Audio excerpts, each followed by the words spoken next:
আসসালামু আলাইকুম। অনেকে জিজ্ঞেস করেন যে ভাইয়া ডিজাইনটা কে করে। আসলে ডিজাইনগুলো সব ডিজাইনই আমার হাতে করা। এখানে আমি একটা টু পিসের ডিজাইন উঠাচ্ছি ট্রেসিং পেপারের উপরে। আমি প্রথমে এটা পেন্সিল দিয়ে স্কেচ করে নিয়েছি। স্কেচ করার পরে এবার আমি এটা সিগনেচার পেন দিয়ে উঠাবো।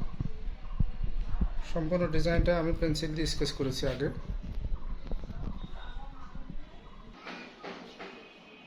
প্রথমে আমি পেন্সিল দিয়ে স্কেচ করার পরে এটা আমি এই সিগনেচার পেন দিয়ে এইগুলো এবার তারপরে আমি এইভাবে উঠাতে থাকি। কারণ হচ্ছে সরাসরি যদি আমি সিগনেচার পেন দিয়ে করি তাহলে কোনো সময় একটু ভুল হলে সেটা আমি আর কাটতে পারবো না। তাই প্রথমে আমি পেন্সিল দিয়ে এগুলো আগে স্কেচ করে রাখি। স্কেচ করার পরে তারপর আমি সরাসরি সিগনেচার পেন দিই।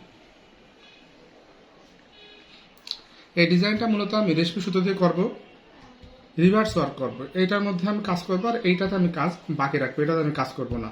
যাকে বলে রিভার্স ওয়ার্ক বলে, আমি সেই রিভার্স ওয়ার্ক কাজগুলো এইটুকুর মধ্যে করবো। আর এইগুলো আমি সাধারণত নকশি সেলাই দিয়ে এইগুলোতে আমি নকশি সেলাই করবো, এইগুলোতে ভরাট করব।